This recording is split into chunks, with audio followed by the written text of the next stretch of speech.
Welcome to Project Comedy, a podcast by and for military veterans doing stand-up comedy, turning military banter into quality stand-up comedy acts. We might be veterans, but our comedy aims to get everybody laughing. Why the hell would a veteran want to do something as scary as get involved in stand-up comedy? Getting shot at was scary enough for most. Why are you going to let civvies tell you you're not funny? When the British public has been asked what its greatest fears are, number one is public speaking. The second is death. That means Britons would sooner be in the coffin than deliver the eulogy. So why would you go from a career where you were ordered to stand in harm's way to volunteering to do the same thing again, except your new enemy is going to emotionally destroy you? There's no better group of people to answer that question than the veteran-stroke-morons taking part in this podcast episode. I'm Jay Saunders, a medically discharged Royal Naval officer, and my fellow Project Comedy ambassadors in service seniority order, and yeah, they hate me for doing that. They are Gabriel Murphy, former British Army and an Irishman. He's also a metal freak that's got an upside-down head, bald with a massive beard. You got Jamie Johnson, former RAF and sci-fi enthusiast, hence boring nerd. And we would have been joined by Dan Wright, but he's too busy with work and university studies. And he's in the RAF Regiment Reserve, so we've already used his best joke. What the hell made you guys think it was a good idea to get into stand-up comedy? Well, I think for me, it was more a thing of like being able to help other people along. So like, and deal with all the stuff that was going on that was really like affecting the PTSD that I have. So like if I think that I could just stand there and have like instead of blowing my head off, like if I could stand there and make someone have a little laugh and a giggle, like I think that would, stop them from doing the horrible thing that I thought I would do. Then I've done my job a little bit. So it's like you wanted something more constructive than just exploding at people. It was a new way to actually deal with those moments and those emotions that was more comical.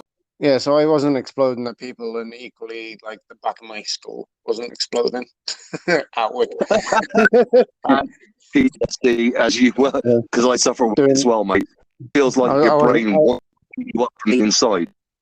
Yeah, I wasn't doing it in Hemingway or anything like that. But yeah, it was kind of like, I said it was just more of a way of dealing with my day-to-day issues and stuff. And it has really, really, really helped me out. Like, it's made stuff easier for me to talk to other people about. It's been really cool, actually. What about you then, Jamie? Well, for me, I've always, from a young age, wanted to make people laugh. I've never thought myself as being funny, but other people always seem to have done. I mean, I spent 9 years in the Air Force trying to keep aircraft in the air. I mean, that was the biggest joke to me. And, yeah, I just really love. So, what is Project Comedy then? So, Project Comedy is a sort of subset of Project Recce, which is a charity that aids veterans and service leavers gain into construction roles. That's worthwhile. But the comedy section is to deal with the well-being. I think it's a great holistic approach. You've got the vocational side, getting people into it. That's all well and good and very noble. However, if you haven't got a strong mental health, then your working life will suffer, and it's the two go hand in hand for me, really. Because I remember when I ended up going through my exit from service, and I hadn't I had done 23 years, and I hadn't realised that my military life, it wasn't a life, it was an entire career and everything else is bound into it. And my social life was part of my military life, it's part of my career. And then when you leave the service, you get a new job, and it'd be so easy to think that it's going to be the same again. But you get a job in civvy life, and that's your job. How do you actually? We used to have organised social lives when we were serving. So how do you replicate? How do you bring in the social and fun bits when the job is just saying do the job? That's the only bit we're interested in. Yeah. Well, for me, I remember when I joined when I was at the ripe age of like 15, 16. Yeah. As well as I only did like 7 years, I think that they were the best years of my life. And like I left, being this like 25-year-old, and people weren't doing, like, I didn't know naked bar wasn't a thing in Civ Street. I thought that was a perfectly fine, normal thing. I didn't know anything about like water rates, council tax, nothing. Like they didn't do anything like that for me. And then I've gone from a life where I had someone telling me what I was doing throughout the day and throughout the night. Like Thursday night we're going out. This bad, and I've gone out, and then I've come into a world where you go to work and then you go home, and then that's it, and then you left, and it was really kind of abandoning. I remember one night we came alongside, I can't remember which port it was, we went out, we're also, me and my division, we're sat down having beers, we're having a laugh, and then one of my lads who was a late entrant, he joined the service later in life, and he's looking at us going, this would never happen on Civvy Street. We've just done 25 days together working all the way through. The very last thing that we would do is go to the pub together afterwards. Yeah. And it is such a different way of life as a civvy compared to when we were serving. But the one thing that connected us all the way through was the humour in the job, and then getting a chance to chuck the humour out when we were alongside and having a run ashore. It took me a good month to realise like getting naked in a public place wasn't a thing to do. Yeah, they do frown on it. They do frown on it. I mean, the only person that's allowed to get naked with me these days is me dog. Well, and when I say that, that's taking his assistant's jacket off of him. So he's no longer wearing a blue jacket. He's just being a naked Labrador and everything. Just a regular Labrador. Jamie. So I'm going to drop you in it, mate, because you are currently the.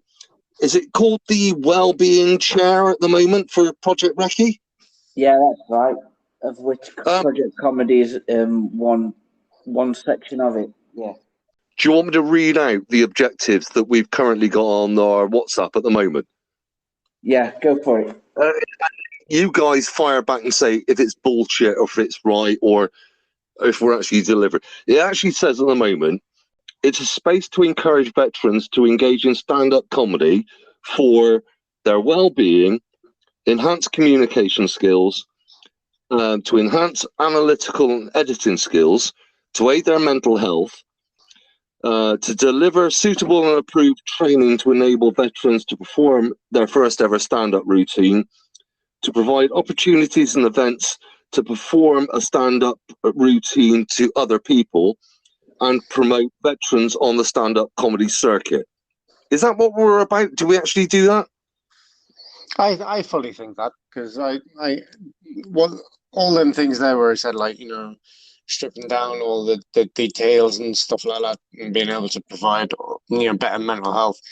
I think that really has done it, especially for myself, like, and in other facets of my life. So in my general well-being, like I said, it's come about where I can rant about the general things that just fuck me off instead of blowing the head off me. And then with me being currently in university, it's being able to strip down all the faff, and that when I'm writing assignments. So I'm getting more to the point about what I want to say, as opposed to just going around the houses about everything. And it's just really, really good for me. You know. I'll completely misquote him, but Winston Churchill came out with a quote once. Always There was fucking something Churchill, isn't it? it takes you 3 days to prepare for a 5-minute impromptu conversation.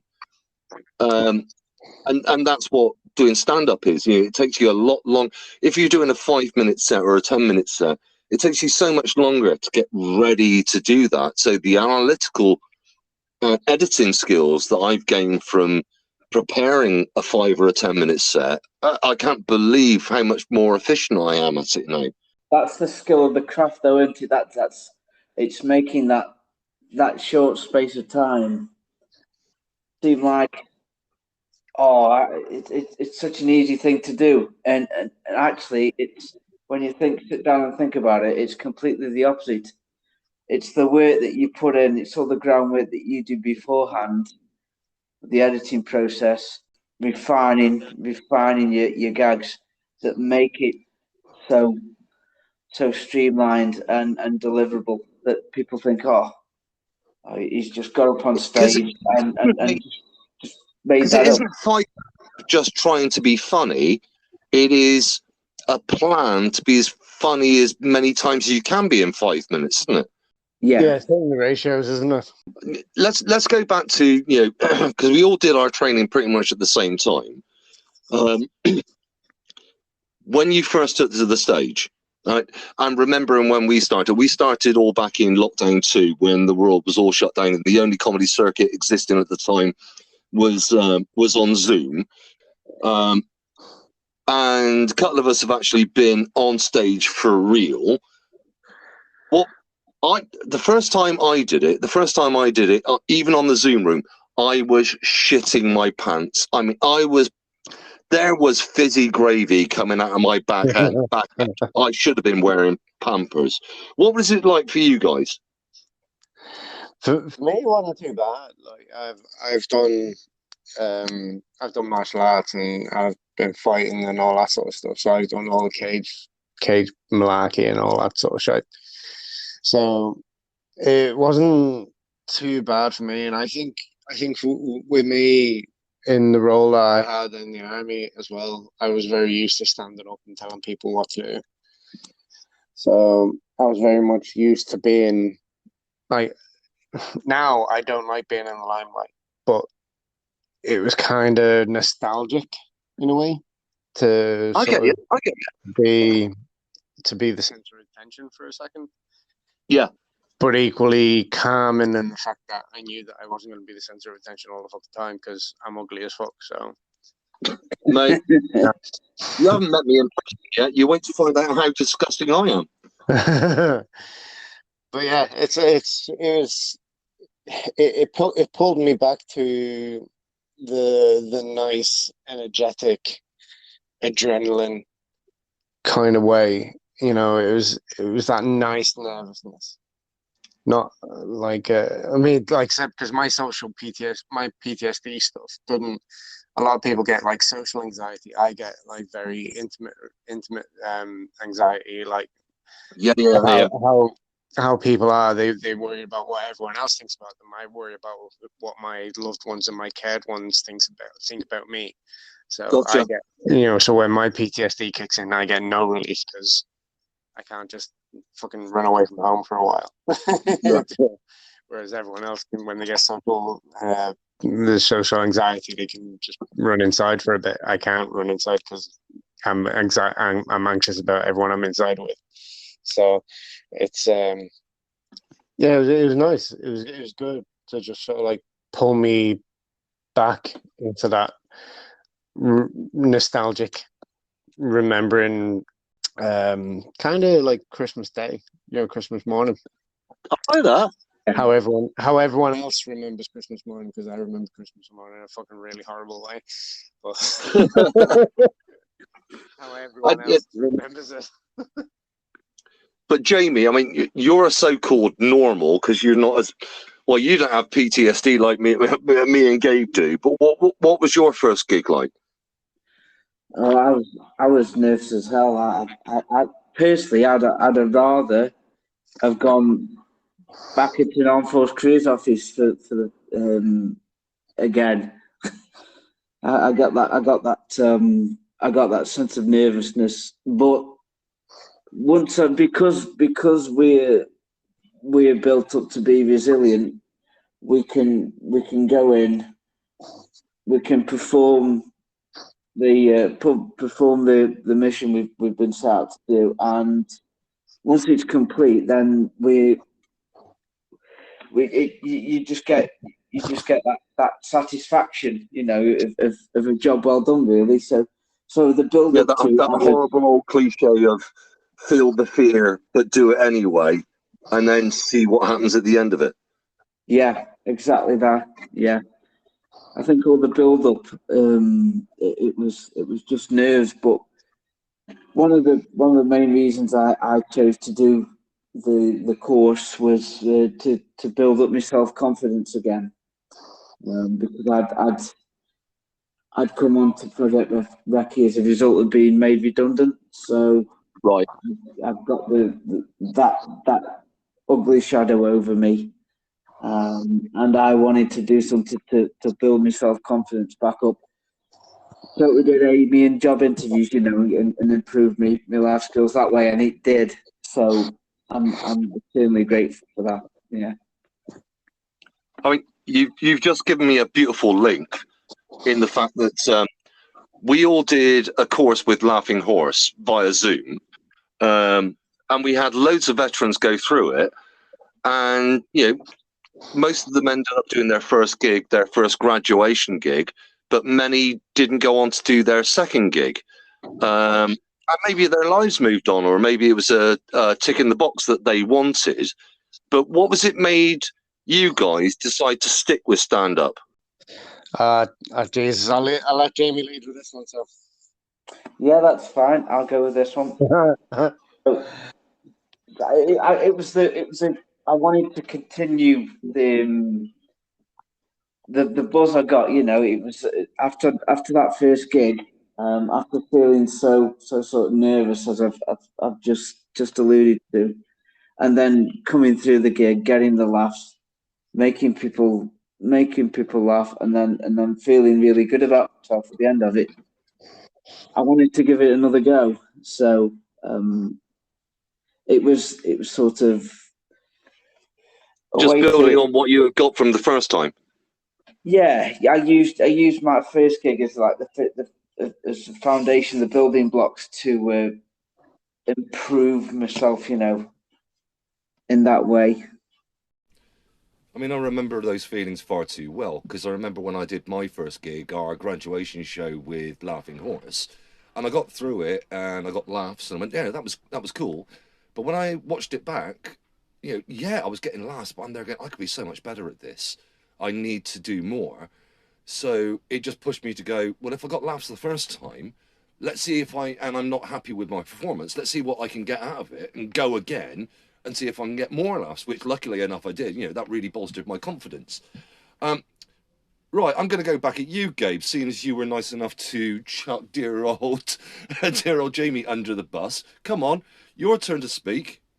well, when I did the gig, and like I said, I made a couple of people laugh, and I genuinely thought back to times where I'd been really down and low and stuff, and where I got to the times where I was in my darkest bits and stuff, and I was like, what I'd watch someone like Tommy Tiernan, Jimmy Carr, Bo Yeah. Burnham, anyone like that, and I just watched it and I thought, if I can make someone giggle or laugh or just like breathe sharply out the nose and just go, you know, it was just something, it just took them. But if anything, if I can make any single one person have that emotion instead of doing something stupid or horrible, then I've done my job, And I think it's the better thing to do. If you can laugh instead of cry, I'd rather have that. And I think that gives us the perfect point to actually let our listeners know how they can get involved with Project Comedy. If you just listen to this little segment, we give you the details on how you, if you are a veteran or still serving, would like to get involved with us in Project Comedy.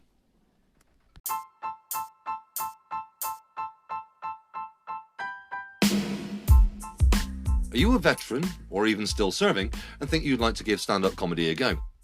Then why not join us in Project Comedy? Visit the Project Recce website, that's projectrecce.org, then click on how it works. You'll find a Register Here button in the Project Comedy section. Fill that in and the HQ staff will soon get you connected with the Project Comedy community and its weird and wonderful ambassadors. You'll be invited to our green rooms, where if you want it, we can train you in the basics. If not, you can just come along and have a laugh with us and see what we're up to and what it gives us. All three of us are now on the circuit in one way, shape or form. We're all veterans. We've all had exactly the same kind of training. So do you think there could be a fear or a tendency that veterans will all end up delivering exactly the same kind of humour, all have exactly the same kind of style? I don't think any one particular comic will give out any type of typical humour to anyone else. I mean, all the three of us are completely different, and Yeah. I think you'll have people who like the Jimmy Carrs. You'll have the racists that like the Bernard Mannings, and you'll have the everyone else who likes everyone else.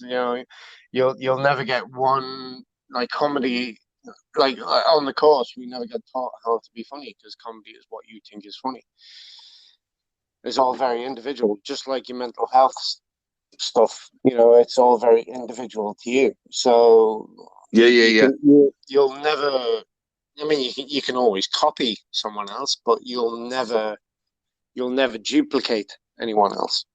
You can get influence from certain characters, can't you? But it doesn't mean that you're being a duplicate or a clone of them. Yeah. I think that was fucking profound for me. Fuck, Jesus Christ. Dear God. I want to be drinking what you're drinking tonight, Gabe. You'd have thought you'd have got that from Jim. Look at that. What about you, Jamie? Well, I think because, as we said earlier, the sort of the unique situation that veterans have been in and service leavers, the fact that we'll throw together and you don't leave your work colleagues at the end of the day and go home. It's a 24-hour, 7 days a week community. So I think that very sort of essence of service life lets us take our own sort of little slant on how we see life, so we can pull from that, which makes us think slightly different to civilians.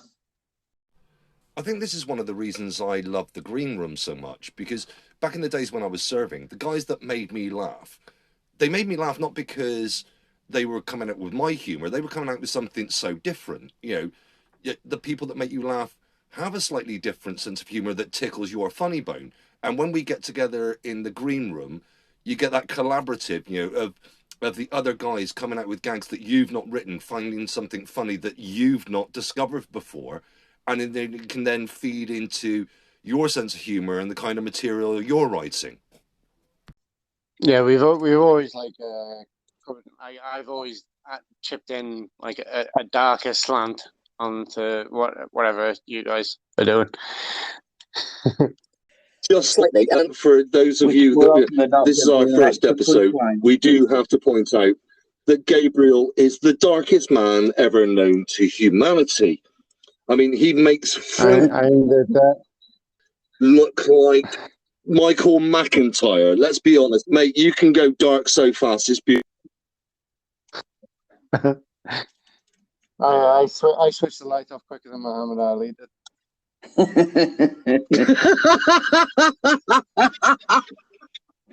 Okay, so this podcast is aimed at veterans that might be interested in stand-up comedy, but I'm hoping that anybody that's interested in comedy is going to be listening. So, what was your worst ever gig? Come on, because I've had a couple of terrors. What was your worst ever gig? Everybody thinks stand-up is terrifying. So, what's the worst thing that's happened to you on stand-up? For me, it would be. For me, I think fucking hell. Jesus Christ, there we go again. For me, my worst gig was my intermediate graduation one. Right. And basically, it was on Zoom, right? And I can't think about whether it was like an internet delay or whatever, or whether it was just the material I was doing. And I had this whole like a good 6 minutes of me talking to myself. Oh, I remember the gig. This is where you were playing two voices. So one voice talking to the other? Yeah. And it was like punchline after punchline after punchline after punchline. And halfway through it, I was like, fuck, no one's laughing. That dreaded thing for every comedian. You're delivering gags and not a single one is getting a reaction. But as well, like, I don't know whether it was kind of, but then like I do one punchline and then like halfway through the setup for another one, it was like I'd get some fella going, fuck, is this not landing because like over the Zoom shit? Like I could see people like giggling on the screen. And it was just like, isn't that the biggest pain for any comedian when somebody starts laughing during one of your setups? Yeah, it was terrible. And it was just like, I don't know whether it's like, is this not landing or am I going too fast or it's just yeah. Terrible. It was absolutely terrible. It was like losing your virginity all over again, only worse. It was disgusting. Yeah, but I didn't end up quite as messy. You didn't play I was dribbling. I'm from the West Country, mate. My cousin was lovely. I'm telling you, that's something that we've got in common. At least I had my family involved in the time that I lost my virginity. To steal somebody else's joke, incest is nothing more than rolling your own. Jamie, what was your worst gig? Oh, it's definitely got to be my first live gig, my first in-person gig. Mate, I feel for you. I've seen the video. I mean, that's an extra layer. You can hide behind the computer screen when you're doing Zoom gigs, but when you get up on the stage, an actual stage in person, and the six people in the entire room. And let's be fair. It had nothing to. I'm going to save Jamie's dignity here. It had nothing to do with your preparation, your material, or anything.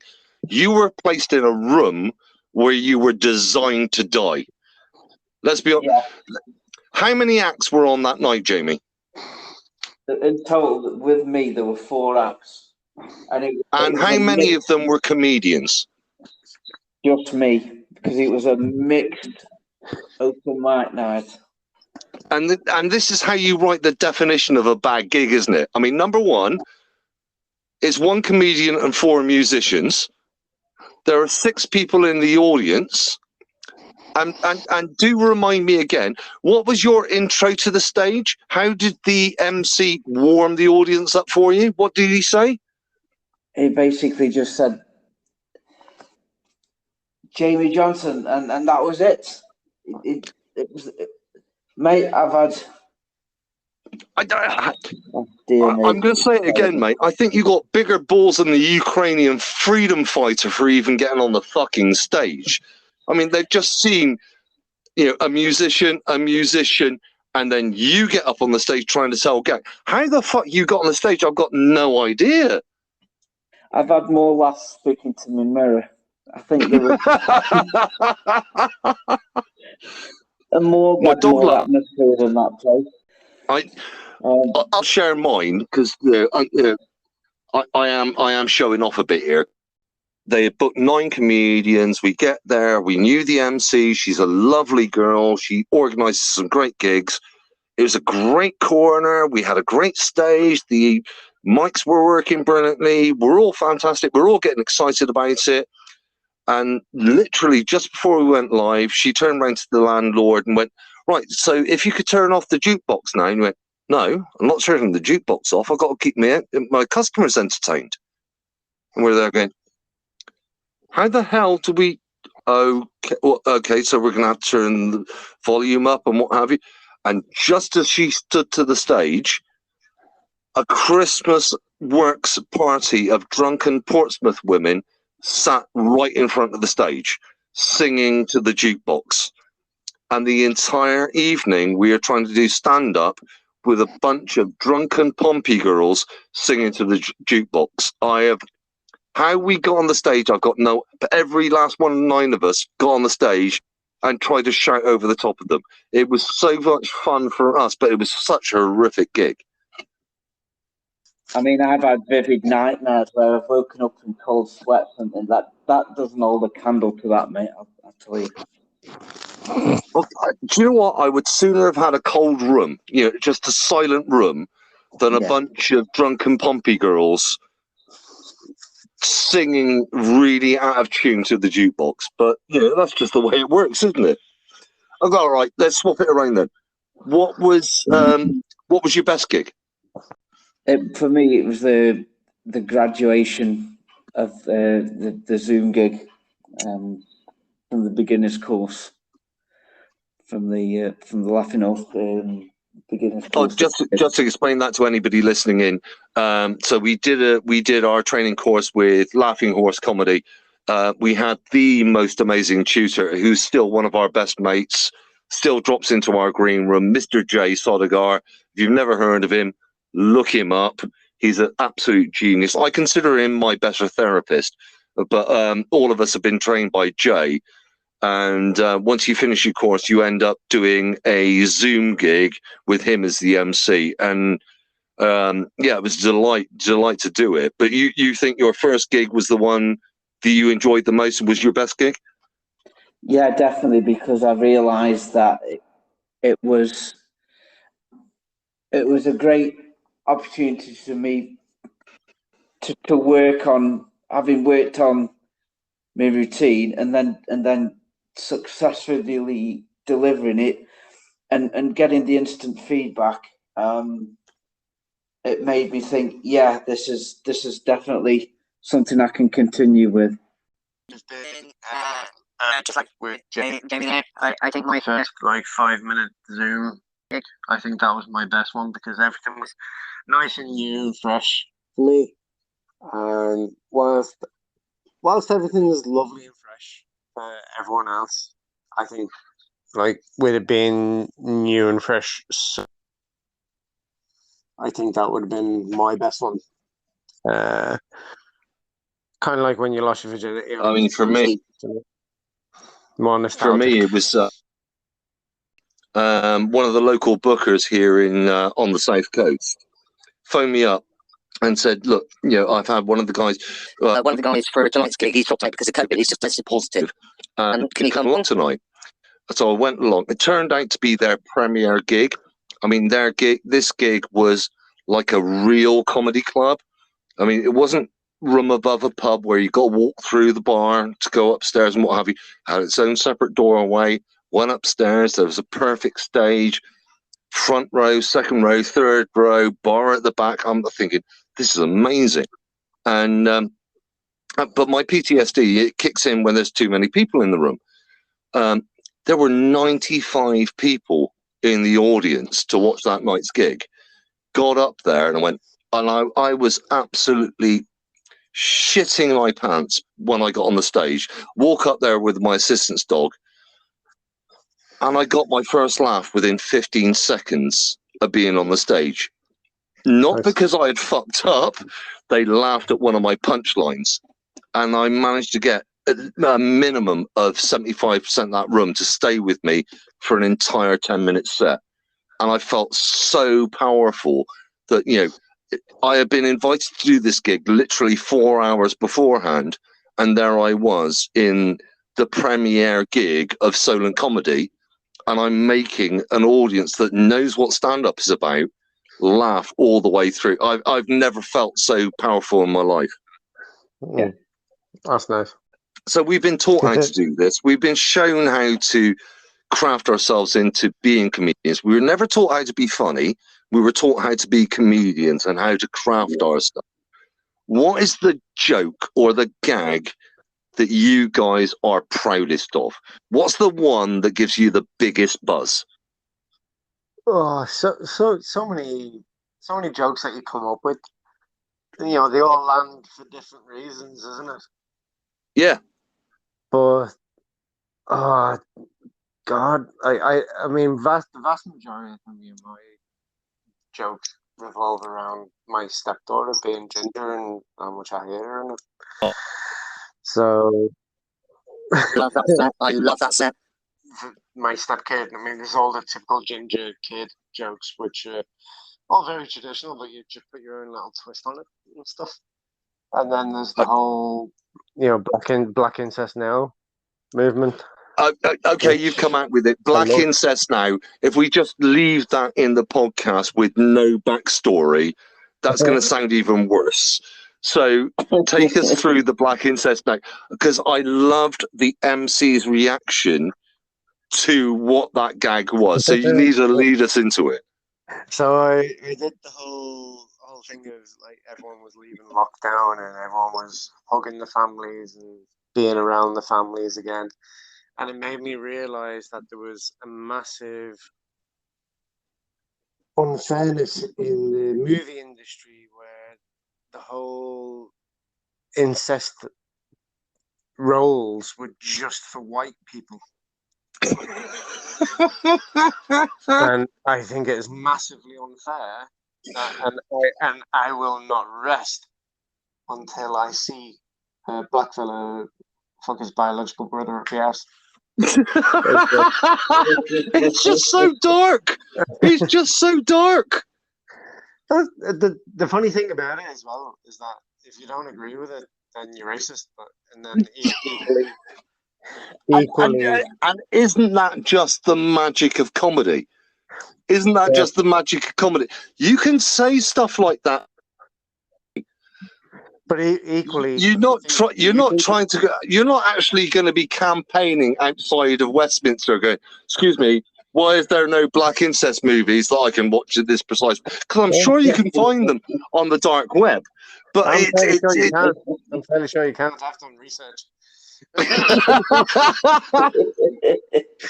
But I think it's one of them things. Like I said, if you don't agree with it, you're racist, and if you think that I'm being racist, then that kind of makes you racist because then you're pushing against me fighting for black rights, so black equality, and yeah, so that kind of makes you racist. Because I've got to go back into what my favourite was. It was my second gig. This is when I decided, right. So my first gig, I got laughs. Can I make more laughs? And again, it was a Zoom gig. We had dear old Jay Sodigar as our MC. Beautiful, beautiful man.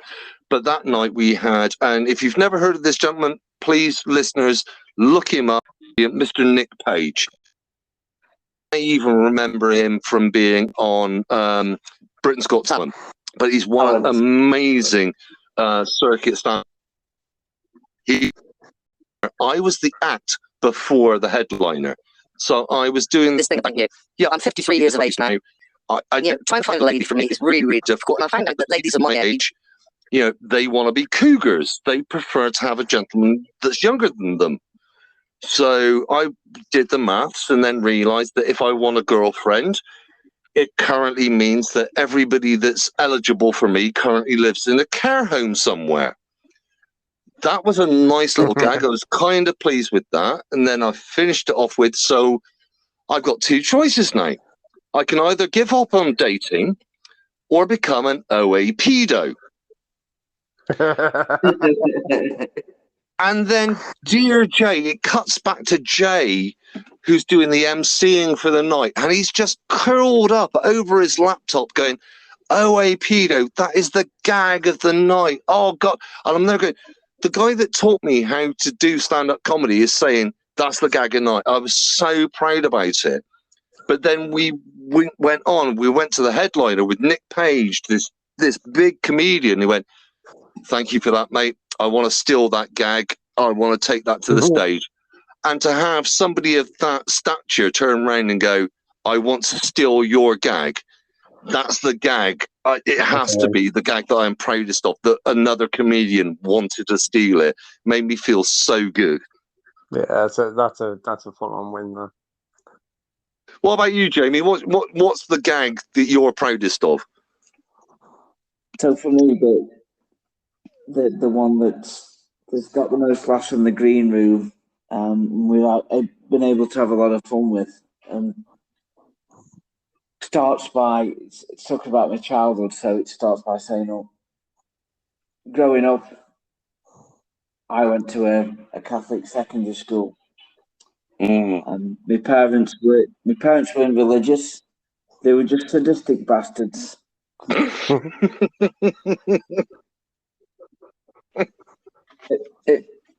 Going there made me see the light. It was the priest torch as he came in through my dorm room door. But don't worry, I'm cured now. I'm an atheist with AIDS. And that just went full on dark there. So I wonder where that particular punchline came from then. Anybody want to? No surprise, Dave. Yeah, but I think that's one of the best things about the green room, though, isn't it? Like, we can come up with gags for each other, isn't it? So, like, you throw out your testing material and what have you, and everyone else can pitch in where they want to go. I recommend that. It's one that I remember from the green room because Dan actually gave me a brilliant punchline from it, because I was doing this thing about me being on Tinder, and women of my age show far too much cleavage. It looks terrifying. And then Dan turned around with the line of, "Because it looks like an elephant's butt crack." And then I ended up dropping that into the set, and it just went down so well. And I would never have that line, but I ended up using it on the stage. But it was Dan that gave me the gag. Yeah. Yeah. And for an RAF fella, that's pretty good. Like, yeah. So we're out there and trying to do it. We're out there doing the circuit. Would you recommend that a fellow veteran get involved in stand-up comedy? I'd fully recommend it. I'd recommend it for a veteran or anyone, a civilian, veteran, whatever. Anyone who's having a time where they have to deal and talk to people in work, like give presentations or anything like that, or anyone who's in university, or whether doing some sort of assignment, or anyone who's having a bit of a difficulty with their self-confidence or anything like that. Anything and anyone should give it a go, and at least do the initial thing, and then if it happens and if it works out right, then great, fantastic, run with it. If it doesn't, then you've ticked off a massive tick in a box that you didn't even know that you had. So I'd fully go with it. Yeah, sure. I'd 100% agree, especially for veterans, because they've got their unique take on life that people in Civvy Street might not have, and they can bring that to the table and make full use of it. So yeah, it's for me, it was 100% something I'd enjoy doing, and I'd recommend purely as a confidence booster. Yeah, for sure. I mean, obviously, I'm going to turn around and say for fuck's sake, give it a go. It's a laugh. I mean, even if you do it for the one thing I've noticed about being on the circuit now and doing physical gigs, for us veterans, is we get a chance to tell it from the other side. We can actually explain what it's like to be a serviceman, what the stereotype is. We are human beings that wear a uniform on the outside.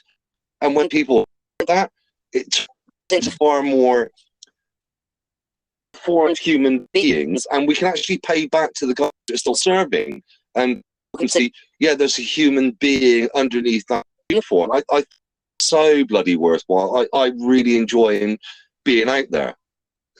And like I said as well, like for me, with how the PTSD has affected me and my home life and everything like that. And I think if there's a veteran, like I said again, for a veteran or civilian or anyone, when you get into them dark times and stuff like that, if there's one little joke that can just make you go, yeah, that was all right, as opposed to blowing the head off you. You've hell yeah, mate. Hell yeah, mate. That tiny wee little joke there that you thought, oh, that saved someone's life. Just come on. Fucking yeah. I mean, I've been so dark. I mean, let's be brutally honest about it. I mean, in the last 4 years, I've had 8 suicide attempts. But, comedy's enabled me to find a way to keep it at bay. Comedy makes you focus on the fun. I mean, that's when you're writing comedy, all you do is throw away the stuff that's not funny. I mean, the discipline of comedy keeps me in fun and joy, and that's such a magical gift. I mean, writing comedy gives me joy, and it also keeps me safer. Well, it sounds like you're a better fucking comedian than a suicidal anyway. Yeah, because I'm fucking suicidal, mate. I'm absolutely shit at it. I'm still... Eight fucking shots at it and you fucked it up all the time. Like, come on. How many gigs have you had? My name is Jay Saunders. I am the worst suicidal person on the planet because I've never succeeded yet. I am nothing more than a failure. How many gigs have you had as well? Gigs, I think I've done 20, and I did about 40 Zoom gigs, and I still haven't killed me with me. Exactly, you're way better at making people laugh than you are fucking ending it. So.